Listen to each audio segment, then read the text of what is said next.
Hello, everyone, and welcome to another episode of FECast, the official podcast of Friends in Eternal. I am your host, Sunyveil, and I am honored to introduce Collector, champion of the last ECQ. Last week we talked to Noverb. Today we'll be talking to Collector, also known as Walking Sponge on Twitch. How are you doing, Collector? Good, thanks for having me. We're excited to have you. So, today's show, we're going to be talking to Collector. We'll be talking about some spoilers that came out in the last week for the upcoming campaign that should be dropping sometime this week. And then we'll have the Sonny's Not Having It segment, where we talk about a controversial Reddit post that happened within the last week. All right, so Collector, tell us a little bit about yourself. I recognized your Twitch handle, Walking Sponge, someone that I've seen occasionally, and I don't really recognize your name from anywhere else. So tell us a little bit about your background in card games. Yeah, so I started playing Magic the Gathering in 7th edition, so I think that's like 2002, somewhere around there. Oh, wow. The 7th edition starter pack was my first collection of Magic cards. Oh yeah, I still got my foil Thorn Elemental. So. Oh, nice. But so it started then. I started like playing more than just casual back in Dark Ascension, and it's kind of went up from there. My best finishes there have been like 12-3 at a modern Team GP in Toronto, and then I think I personally went 13-2 with KCI, so that was fun. Nice, getting in there with KCI while the getting's good. And oh yeah, it was like right after Matt Nass won his first one with it, so many people didn't really know what was going on. I got a lot of blank stares. So, I actually was at a few of those tournaments that he won. I don't know if I was at multiple tournaments that I won, but I saw him playing KCI at the top tables of several modern tournaments. It looked like something that the masses had not caught on to yet, but here he was destroying everyone.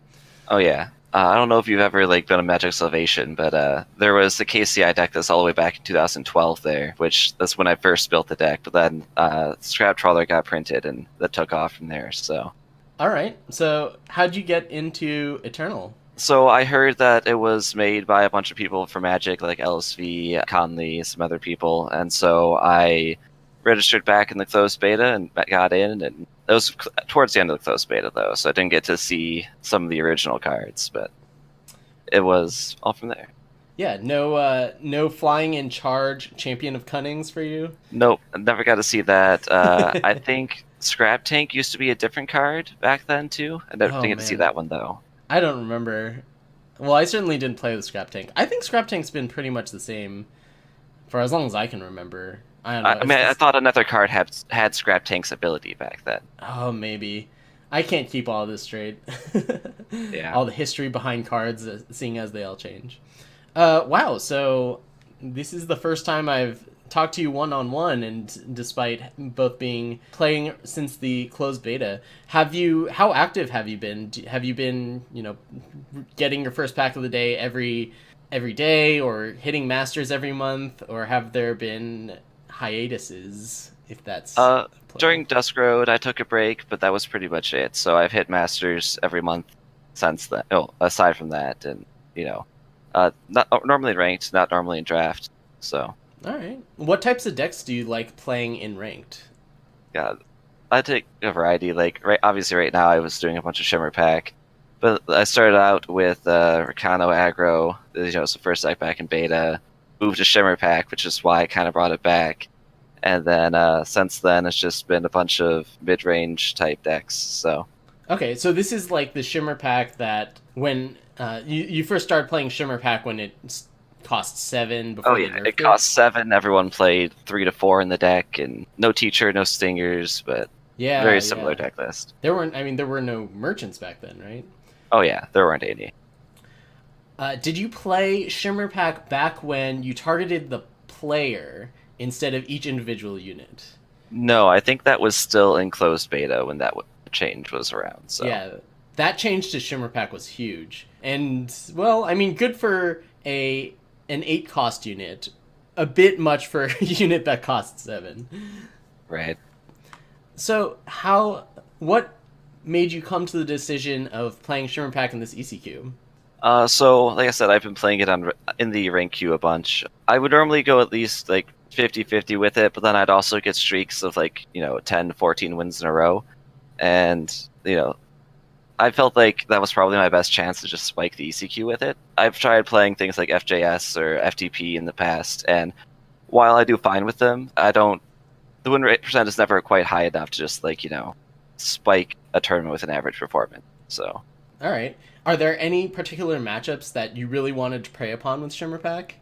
yeah, I mean, there weren't really any particular matchups. I just, from playing the ranked ladder and from just seeing the deck list posted on Warcry, there had not been a lot of decks running for Harsh Rule or for Hailstorm, so you can actually afford to go wide in the current meta, That's true. or at least the meta a week ago. Yeah, yeah. What percentage of games came down to just flooding the board and playing a big Shimmerpack versus getting some early aggression in with like Teacher or a Martin Stinger and then finishing opponents off with a Berserk Sickles? Because during the tournament we saw you do both, and I Right. can definitely see both as being plausible ways of winning the game. Most of the time, it actually came down to Shimmerpack. There were definitely games where you get to go like turn 2 Teacher and they don't have Torch, and you just go Stinger, Psycholis, and then like they trade a Psycholis and you play an Ava. But the majority of the time, they would play like a Sandstorm Titan, or they just like play a Vara, and you don't have your Permafrost, so you just got to kind of go wide and wait until you can Shimmerpack them. All right, that's pretty cool. I mean, that's not too different from the FJS strategy of doing something for a bunch of turns and then using their martyr chains from the market, for which they have 8 merchants, to finish off the game, right? It's actually, I mean, I wouldn't say exactly the same because you're not using so much removal, but it's got some parallels there, using the market as having a one of like big win condition in the late game. Right. I think the big difference there is that you can utilize all the early creatures to potentially kill them, even if you can't quite get to the 8 drop. So Yeah. Tell us a little bit about Ava. I looked at Ava as a way of utilizing more merchants in the deck than just the base 4 that Shimmerpack decks had in set 4. But I had trouble getting the tribute or the infiltrate. Like, I had trouble actually getting extra cards out of Ava. How did you get the infiltrate and tribute in order to support the 8 merchants that you're playing? right. So for Ava, often like like I said, we have Teacher, Stinger, and Psycholis that will come down fairly early. And if they're not blocking those, great. I can just hold Ava and play it later. But they will often, like play their 3-drop merchant and like what's the double damage one? Red Valley Smuggler? Yeah, right. They'll play Red Valley Smuggler and just trade with those, or they'll play Vara. Like you can attack into it and trade with it. Not trade with it, but attack into it, suicide into it. Like you just need the extra cards, and the flyers are hard to deal with. You get the infiltrate fairly often because it dodges Vanquish, it dodges Display of Ambition, it dodges Torch. Those being the most common removal you see. You see the Fire Time Primal display occasionally, but people have been switching between one on the market or 4 of those, so you never quite know which one you're going to see. Right, yeah, okay, that makes sense. So you're, most of the time, you're just playing units, you're incentivizing your opponent to block, basically, and that'll Right. activate tribute. All right, cool. And yeah. Did you have any buddies that you were testing with that were also on the same deck as you, or was this just a solo effort for the most part? So no real buddies to test this with. I mean, the majority of the deck list came from, I think, Aether Llama on Warcry, and there's been very minor tweaks since. I mean, I probably should have tested a little bit more, honestly, because the Passages Beyond did nothing the entire tournament. But, It worked out. yeah. Passages Beyond, when you're trying to permafrost everything, is not a very good combination. Oh, yeah, I guess so. I never thought about that. Those I two- had that come up a couple of times. That's hilarious. Okay. All right. Is there anything more you'd like to add, or shall we talk about some of the spoilers that happened over the past week? Yeah, I mean, that's really about it. All right, let's go on to talk about some of the spoilers that were released in the past week. First up, we have Severin the Mad Mage. It's a 4-cost time Primal Shadow card. It's a 4/5, so pretty nice stats for a 4-drop. It has Pledge, like this cycle of 3 faction heroes that we've had, including the bear. I forget what its name is, but the bear and the priest that makes everything more expensive. Every additional card drawn more expensive. So Severin has Pledge. Also says, your relics cost 1 less to play and activate, and has summon, play a random ring. Now, that ring is, of course, one of the set 2 rings, I believe, with Amber Ring, which produces a 1/1, Cobalt Ring, which draws and discards a card, Amethyst Ring, which pings and drains for 1, Emerald Ring, which makes a +1/+1 weapon, and what's the last one? Fire Ring, I forgot what it's called. Yeah, Fire Ring, whatever it's called. Granite Ring, right? Yes. That gives +1/+0 and Overwhelm to your team. All of these rings cost 3 to activate, 3 to play, although that's not really relevant here, and can only be activated once per turn. What do you think about Severin? I like him. I'm excited to play him with like a Thari Ranger, the 0/3 that gets you power when you play a relic, or Courtier. Sorry, Courtier. Courtier. Yeah, I'll definitely be trying with like that, rats. I like relic builds, so. Yeah, I think that relic builds are really interesting, and we haven't seen a whole ton of them. I think that Display of Knowledge is one of the most powerful displays, and it just doesn't see any play right now. I mean, it's a split card that says remove something or tutor something, and I think that, and it's not prohibitively expensive. Those types of cards tend to be very powerful. +2/+1 quick draw can also be an offensive removal spell as well. Yes, right. So it has removal applications on offense and defense, and can tutor stuff if you just need additional cards. Yep. So, what do you think about the random factor as far as playing a random ring goes? So the random ring is definitely going to make it hard to plan around which ring you're getting. The time ring obviously is good for pumping out chump blockers when you need them. Cobalt ring can help keep you into the game by discarding power, or just cards that aren't relevant at the time. Fire ring I don't think will be very useful in most builds of the Sovereign. That Sovereign will be in. Someone mentioned that if you're playing rats, the fire ring might actually be really useful. Right, and it might be. But you gotta have your rat cage and, probably multiple cages for the fire ring to do much of anything. Even 2 power grenadins still aren't gonna get through most things. Yeah, I also brought that up when I was talking to... it might have been the Overmaster, I'm not sure, someone in my channel earlier today. I think that if you roll Amber Ring off of Severin, that's generally going to be really strong, because if you're playing some sort of relic strategy, you generally just want to survive longer, and that's going to be the one that helps you the most. Right. How much that's going to matter compared to other rings, well, we'll see. It doesn't strike me as having a gigantic delta on the RNG of this card, so I'm not too worried, but, well, we'll see how it plays out. Yeah, most of the time you just want relics, not necessarily specific ones in those type of decks. Yeah, what type of card do you think you would pair with this that doesn't care so much about the relics, aside from already, as you mentioned, the Lethrite Courtier? So, whatever that 4-drop, 3/4 that you can sack a relic to, tutor one from your deck. Yeah, Governor... someone. The Governor. Yeah, he's a shadow unit.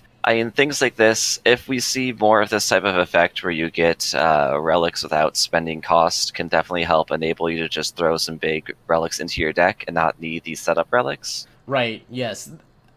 That is something that I think people have noticed, is that a lot of the relics are not very good in defensive decks. Right. So yeah, this guy, it's also a 4/5 body, so you get your relic to sack to the Governor while, defending yourself, so that's nice. Yeah, I think that 4/5 it's a reasonable stat line. I don't think it's insane.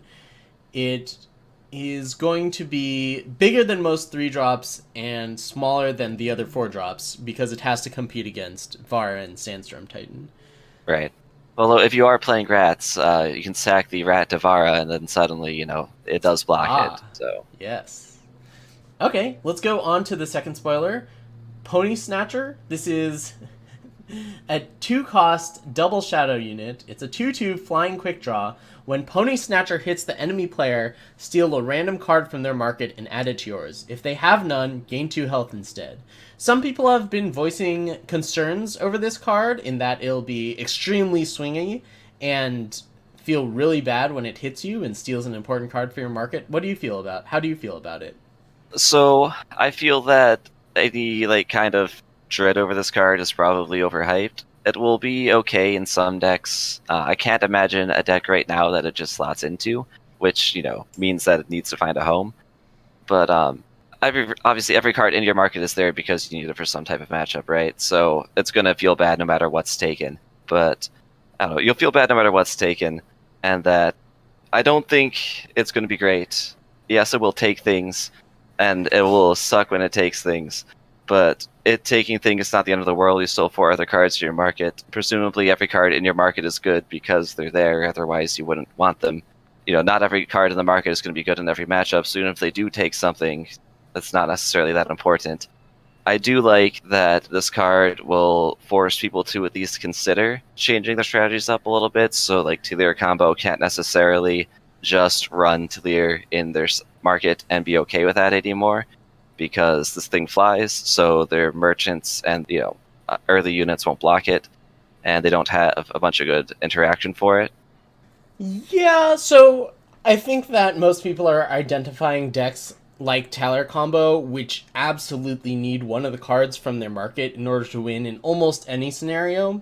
Those are the decks that would be impacted by this card the most. But For sure. even then, I don't think that it's a gigantic concern. Sometimes the Taler deck is going to go second against a Pony Snatcher. The Pony Snatcher gets played on turn 2. It hits on turn 3, steals Taler, and the game's over. But, for example, if the person playing Pony Snatcher plays second, even on curve, playing the Pony Snatcher on 2, then the Taler player can go Aurelian Merchant and just get the Taler out of the marketplace, and then there's no insta-lose. I suppose actually they The can lose Voda would Vodacon. still be safe. Yeah, okay, sure. But then they get hit by the Pony Snatcher, and not Vodacon is taken. Perhaps the card that was put into the market to get Taler is taken. So, I think there are scenarios where this is going to win the game in one hit on turn 3, but I think that the decks that are affected by that would lose that quickly, are few. I think that also the chances of that happening in a way such that the game is over are pretty low, but it's going to feel pretty bad when it does happen. Oh, I agree. Most decks can function without their market just fine, and the ones that can't, it's just going to be a new deck building consideration. They'll have to, see, am I fine with losing to Pony Snatcher? And if they're not, they'll have to play some Suffocates or Annihilates or something like that. Yeah, I don't think this is too different from Teacher of Humility, and I actually think it's worse than Teacher of Humility because it dies to more things, and the impact it has isn't immediate the way that Teacher of Humilities is. Right. I think it will connect more often than Teacher of Humility does, because I can't tell you how many times in the tournament I played a turn 2 Teacher just to get brickwalled by a Aurelian Merchant, but because it does have flying, so it will hit more, but it's just not as good. It won't affect things like when they Wisdom of the Elders or Strategize or Zoe Treasure. Yeah, it doesn't randomly tax half the deck in addition to the market. Right. Okay, do you think it will see play? I know people will definitely try. I don't think at the moment it will continue to see play. Just Shadow, at least in the current meta, is really hard to hit on turn 2. I know that, what was that, the 2/2, sorry, the 2 mana 3/3. Yeah, that's it. He pretty much fell out of every deck overnight once he hit Double Shadow put onto him. Yeah. And that was a card that you used to see in every deck just because it was a 2-cost 3/3. Oh yeah, 2-cost 3/3 that also pinged your opponent was fantastic. Well, what I found back then is that I would even play Argenport Instigator in decks that wanted to be defensive, just because it was a 3/3. It's a 2-drop 3/3 that blocks all the Onironin things, yeah. Yeah, and traded with other Instigators. I'm pretty happy about that change. Anyway, that's a bit off topic. Let's go to our last spoiler of the week. Diogo Malaga El Once. 4-cost Fire Time Primal card. Also has Pledge, part of this cycle of heroes we're getting. When you play your third spell in a turn, your units get flying this turn. But here is what everyone is excited about. Amplify 2. Give the top spell of your deck Destiny. So, people have been talking about perhaps pairing this with Invoke the Waystones, because Invoke the Waystones draws itself as part of its resolution. So what you can do is you play the Invoke the Waystones once, and then you play it until you can play it no longer, which will play one of every 5 cards in your deck, and you will be left with no deck, and lose unless you can somehow win from that position. What do you think of Diogo, both in his applications in a combo deck such as one that I kind of described, and as just a value unit that could fit in Gen F decks? So let me start by saying I love playing bad combo decks, so I will probably try the Invoke the Waystones at some point. Oh yeah, Although, I think everyone's going to try that one. I don't think it'll be good. Like, even if you do get on Invoke the Waystones and get to cast it, and you get to go through your entire deck, what's going to end up happening is that I think people were saying earlier that your limit is 100 free spells, and you will cast all 100 Invoke the Waystones, because there's just no way to stop it. So you will time out every time you try to do it, and it'll go to the opponent's turn, and then you'll either lose because you have nothing in your deck, or they'll harsh rule, or, you have nothing out. I just don't see it being great. But That's a really good point. Unlike the Talia combo, you are going to have priority for every card that you play, right? Because your units don't have Destiny. The card Invoke the Waystones is the one that has Destiny, and you're going to be playing onto a full board a lot of the time. So you're going to have to keep on clicking and telling the game which unit you want to keep alive or sacrifice. Yep, and then even if you get rid of your entire deck, you'll still have to cast it. Well, I guess it'll automatically cast it a bunch, but there's still like 40 activations left. Will still happen. Yes. So I think that I agree with you. I think it's going to be a sweet bad combo deck. The deck building restrictions are not as great as the Talia deck, in that you can play attachments such as Permafrost or Power Stone or Eternity Core in this deck to potentially help it along. But you only get... The only spell you can play in this deck is Invoke the Waystones, and then you have to play Diogo for at least 6, and then after that you have to draw your Invoke the Waystones, whether that be naturally, which who knows how long that'll take, or via a Market Celestial Omen or Resurface or something like that. And, I mean, that is a pretty strict deck building restriction. You also have to have some way of winning the game, even though you're only playing 1 out of every 5 cards in your deck. So I think that's a pretty big deck building restriction. I think this is going to be less reliable than Talia, which I already feel is not entirely reliable. And yeah, you're talking about playing a 6-cost card, and then either surviving until you draw the Invoke the Waystones, or playing a Merchant and then another 6-cost card in Celestial Omen. Right. I could see the main playing Draw Iceheart or whatever, the guy when you infiltrate, you draw your top spell of your deck. But I could see playing that as well. But yeah, I mean, that's just still not a great way. Yeah, that's kind of interesting. You could make some sort of... So one thing about these combo decks that rely on just one card is a lot of the time, if you can pair it with another combo, it's pretty good. So maybe if you use Diogo in addition to, for example, a bunch of Decimates, and those are, like, that's the only spell in your deck, you can also have Dural Savagery in your market. So, like, that could be a way to go with this deck. What do you think of using Diogo in fair decks? Do you think that Diogo's going to be good enough, or just worse than Sandstorm Titan / Siegebreaker / Zuberry or other 4-drops that are already in those factions? So, the only place I could really see using Diogo, at least for fair decks, is some kind of aggressive type deck for this, because I could see it fairly easily going like, Torch, some kind of draw spell, and then, another... I could see easily chaining 3 burn spells or something to just get your whole team flying and kill them. Okay. Alright, maybe. 3-faction aggro decks aren't very... They're tough. Common, yeah. Haunted Highway manages it, somehow. I still do not understand the power base for that deck. Seeing as it requires double Primal, double Fire, and double Shadow. But yeah, maybe there's a deck like that uses Diogo as well. It'll need a better brewer than myself to get that going, but All right, we'll see. Okay. All right, on to our other news topic for this week. Eric9099 wins the community championship, held by the Eternal Tournament Series. Did you catch any of the tournament this weekend? I caught literally the last game. Oh yeah? So How was it? I caught all of Saturday, but none of Sunday. it came down to game 5 between Eric and I believe it was Kamato.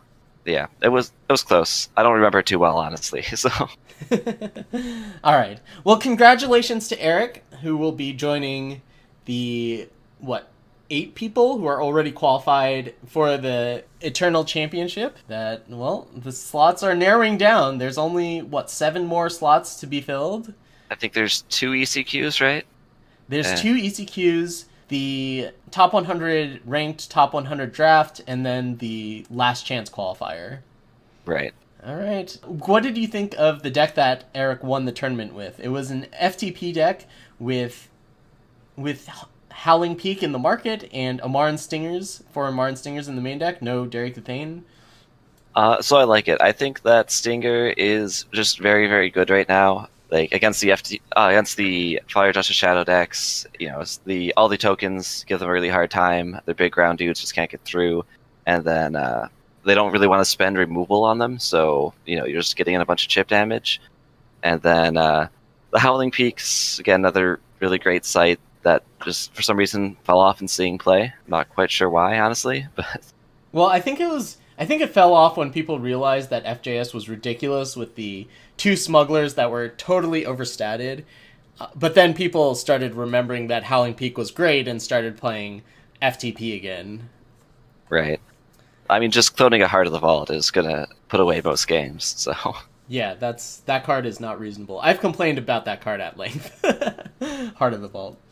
All right, well, I can't wait for the next opportunity to qualify or to try to qualify for the Eternal Championship. I mean, there's still a lot of great players out there that don't have invites yet to join people like you who are going to be competing on the big stage.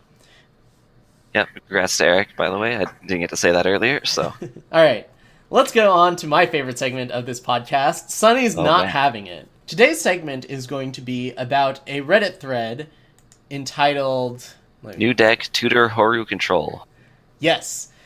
In all caps, new deck, and then back to normal capitalization, Tutor Huru Control. Okay, so at first it links an Eternal Warcry deck, and then it starts with the commentary. All right, lads. Starting off on... Strong start. Yeah, strong start.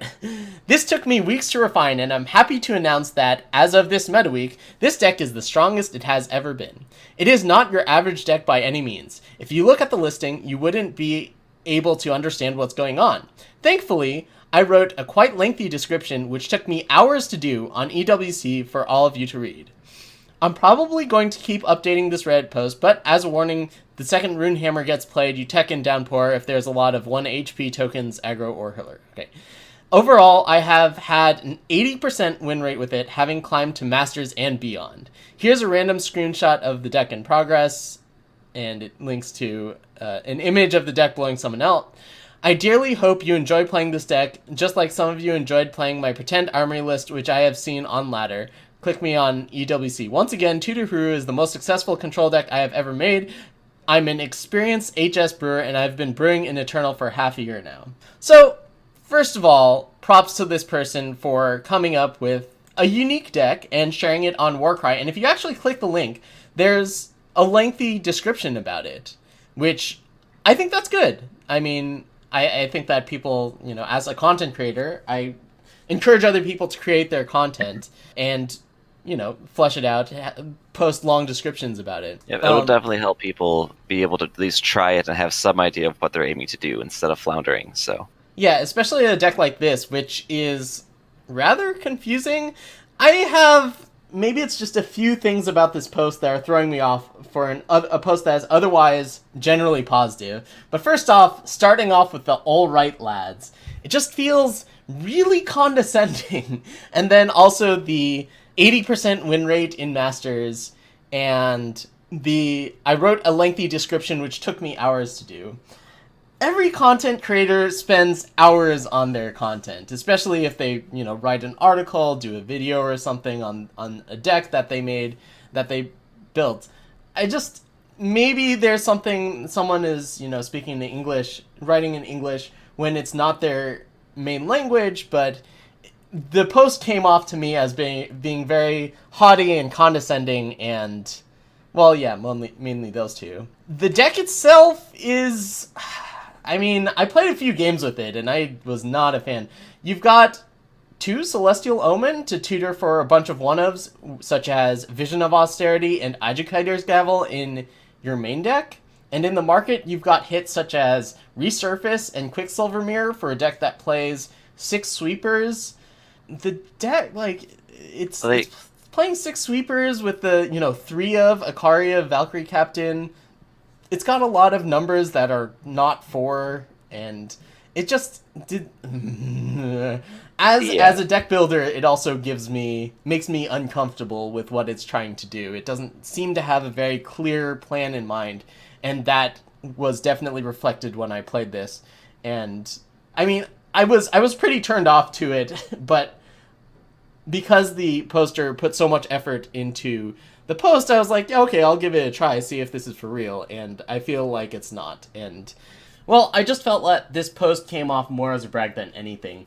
The creator is basically saying, look at how great this creation of mine is, it's so unique, no one else can play it, or could come up with it, or even comprehend it, and I am bestowing my knowledge onto you, humble reader, bask in my greatness. And that just really rubbed me the wrong way. Anyway, so that's my hot take on this. What is your reasonable take on this, Collector? So, at least for the deck, I can see what they're kind of trying to do. They're trying to turn their main deck into another market, like with that Resurface in there, and it's kind of all over the place. I didn't think the post was that condescending. Some people just like to talk like that because they're just total bros, I guess. I also agree that the deck probably doesn't look good. I would like to know, the 8% win rate, how much of that was going to Masters, how many games that even was, because I've definitely played one game with the deck, said, all right, 100% win rate, never touching it again, and left it there. Well, yeah, based on the description, it sounds like they played a lot of games with it, but 80% is highly suspicious. If you say I have an 80% win rate with something, I think a lot of people are going to jump to, oh, this person has only played 5 games with it. Yeah, either you've completely broken the meta, like for any Magic players out there, you were the one to develop the Eldrazi deck during the, Eldrazi winter, or, you just aren't playing well. Deck's kind of mediocre. Post, yeah, it comes off a bit strong, but I don't think it's that condescending, and I don't know. They do seem to think that they're better than people. Oh, man. So, I am probably guilty of this all the time, but when someone on the internet makes it sound like they think they're better than me, that really riles me up.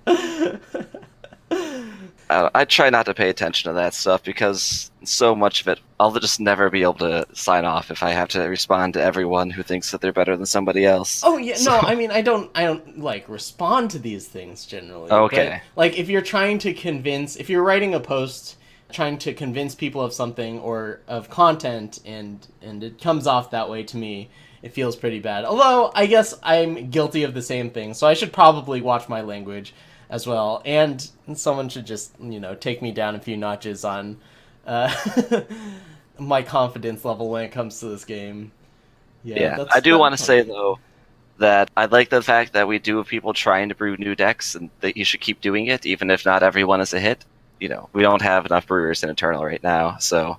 Oh yeah, absolutely. People are complaining about there only being 2 decks in the meta, but if you looked at the ECQ that you won, there were 4 different decks in the top 4, and 2 of those decks were not decks that were on people's radars. Right. So I think that following the herd mentality and just playing what everyone else is playing, it's detrimental for yourself, but it's you're really just feeding into people that are attacking the meta in creative ways. Yeah, one of my favorite metas is when it's very stable and there's 2 to 3 best decks so you can actually target them. I do like trying to brew rogue decks that target them specifically. I haven't managed to do that yet in Eternal, but All right, well, maybe you'll have your chance for the World Championship, right? we'll see. I mean, I imagine everyone's going to bring their own secret spice to that tournament, so it's going to be difficult, but Oh, we'll see. All right, well, okay, we'll talk about what's coming up in the future now. So, as you probably know, the campaign is slated to release this week.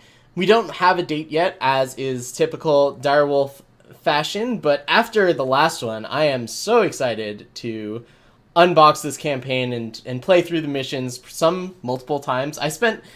During the last campaign, I spent an entire stream just running the last mission where you start with 50 power and 10 of each influence, again and again and again. I just found that so much fun.